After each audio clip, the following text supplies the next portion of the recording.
The Daddy Letters. Letter 16, continued. Cheat-Proof Marriage, Part 2.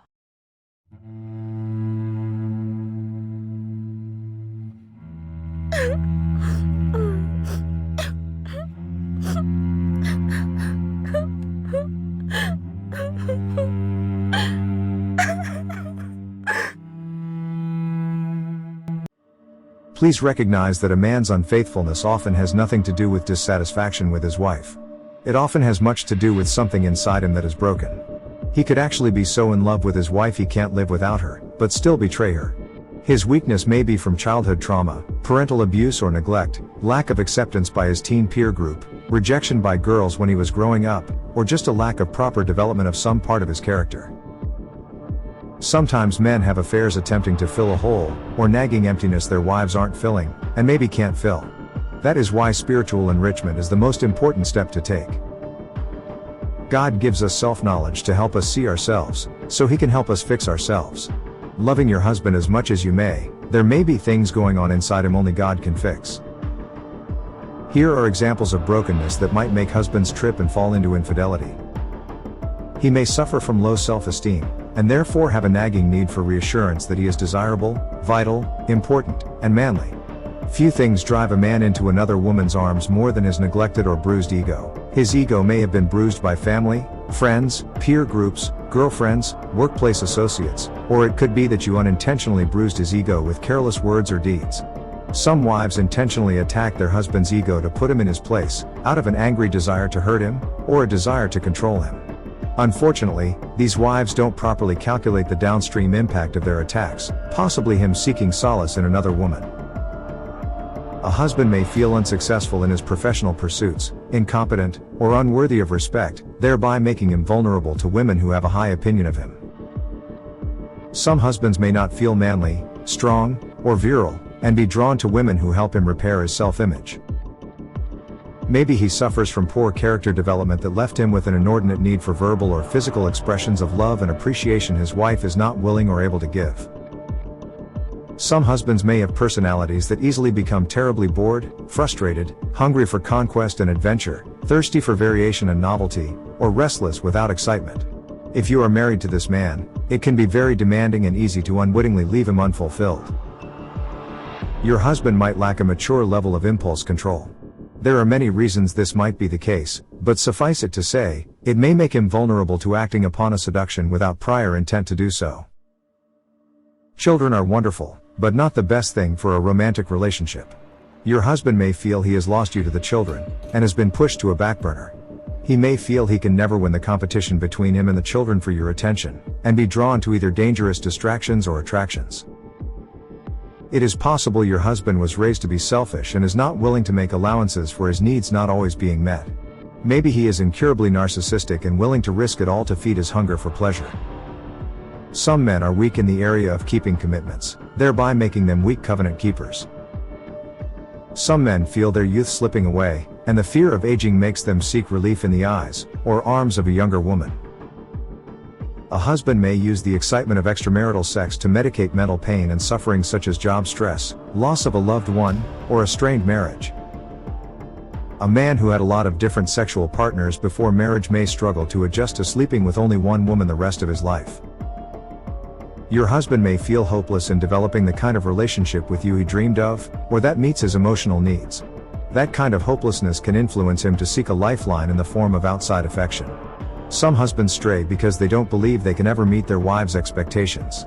They feel they can never do enough, or be enough, so they give up, making them vulnerable to be drawn into the web of other females they can satisfy. You would have to be superhuman to please your wife. Why even try? You should seek your happiness at work where you are successful.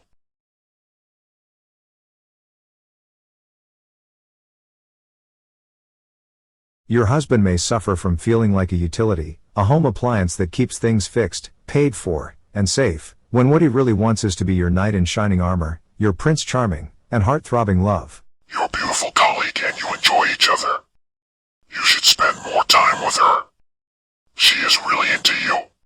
He wants to be more than a partner in the family business of two, therefore women who make him feel like a hero can gain power over his affections. These are just a few descriptions of the brokenness that can weaken a man's resolve to be faithful. You cannot be his everything. However, you can be a lot, that is, if you pour yourself into building him up spiritually, morally, mentally, emotionally, and physically. She is happily married, but bored and hungry to feel excitement. Let her know you are attracted to her and enjoy the sexual tension. You can't do it all for him, but do what you can, and apply prayer to the rest. Focus on making what is good in him, and between you, great, and give it to God to satisfy in him the things you cannot. She wants more than a collegial relationship with you, and doesn't care that you are married. She is discreet, so if you do have an affair, she would never let anyone know because she has as much to lose as you do. Pray the Holy Spirit will remind him in the moment of temptation that adultery will not repair his brokenness, it will make him more broken. Be a man, and take charge. Tell her you want her to meet you at the Hope Still Hotel. She will be surprised, but she won't be able to resist. Proverbs 6:32 says, "He who commits adultery lacks sense, he who does it destroys himself." Keep before each other the agreement that divorce is not an option for solving problems, but neither is adultery. Another step you can take is to study your husband to learn where he is weak and strong. After mentally cataloging weaknesses that might lead him to sin, be aggressive about removing whatever is in your power, and adding things that strengthen him, such as regular affirming words. If you have made promises to your husband to make a change, or to do something he earnestly requested, but you haven't done it, you have planted a seed of resentment in his heart. The longer you delay doing it, the more you water and fertilize that seed of resentment. So, remove broken promises or unfulfilled commitments that weaken his sense of being valued, respected, understood, or appreciated. A broken, or excessively delayed fulfillment of a promise, is essentially a lie, and Colossians 3:9-10, tells us, "Do not lie to one another, for you have stripped off the old nature with its practices and have clothed yourselves with the new nature, which is being renewed in full knowledge, consistent with the image of the one who created it." She really wants you. Feels great, doesn't it? She treats you the way you deserve to be treated. Root out resentment. Start with resentment you know of, or think is possible he is nursing. Do what it takes to dismantle those resentments. Try to think of anything you have said or done that might have planted seeds of resentment in him. Address those injuries, even if he hasn't complained about them, to avoid him secretly harboring negative feelings that might poison his heart over time. Be honest with yourself about your behavior, and own up to improper words, or deeds that probably would have offended you if they came from him. I keep talking about resentment because it is a poison to relationships and fertilizer for infidelity. The enemy makes skillful use of any resentment by tempting us to seek empathy and justice for the injury we've suffered. This notion might lead us into a bond with someone who validates our feelings, and comforts us in our suffering. I am sure you see the trap this becomes when validation and comfort is sought from a friend, or acquaintance of the opposite sex. I have heard resentments described as bricks the enemy uses to build a wall between you and your mate. Each time an unresolved offense is suffered, it becomes a brick that he cements into place between you.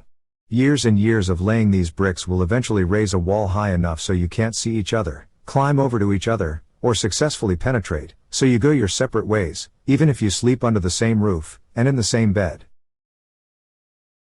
Are you holding your husband hostage to unrealistic expectations? If so, stop it. Test all your expectations against reality, reasonableness, and human nature. Unrealistic expectations are like being held captive in a 4x4 jail cell. He can't escape because he can't do what he can't do. It is exhausting, and it sets your husband up to appreciate someone else who is more realistic. Your husband wants to be a winner, and he wants to be able to please his lady love. If he can't win with you, or please you, his heart may become open to a woman who demonstrates he can win with, and satisfy her. An example is a wife who expects her husband to spend all his free time with her, and gets upset whenever he picks a Saturday to go fishing with his buddies. Her husband might be talking to a woman at work, with whom he has good chemistry, and she reveals she encourages her husband to seek alone time, and believes it's a healthy practice for their relationship. The seeds of discontent will have been planted and might grow. And if the woman at work is a seductress, his workplace will soon become a danger zone. Let me hurriedly add that I don't care how neglected, unappreciated, or mistreated the husband is, he is still under the rule of God and has no excuse for unfaithfulness. By the same token, It is not wise to weaken his defenses and make it unnecessarily difficult for him to obey God. Yes, take your pleasures and feel alive. Keep following me and I will reward you. Your mother is calling me. It's our date night. I have more to say on this subject, but I am sending you this partial reply. I will finish my reply a day or two after our apple pie contest. I really look forward to seeing you girls at dinner, almost as much as I look forward to the pie tasting. Thank you for being good daughters. I already thanked your mother for making you good cooks. Love. Your pie tasting judge. Dad. Now I spring the trap. I wonder how she found out about my affair with my coworker. I have made a mess.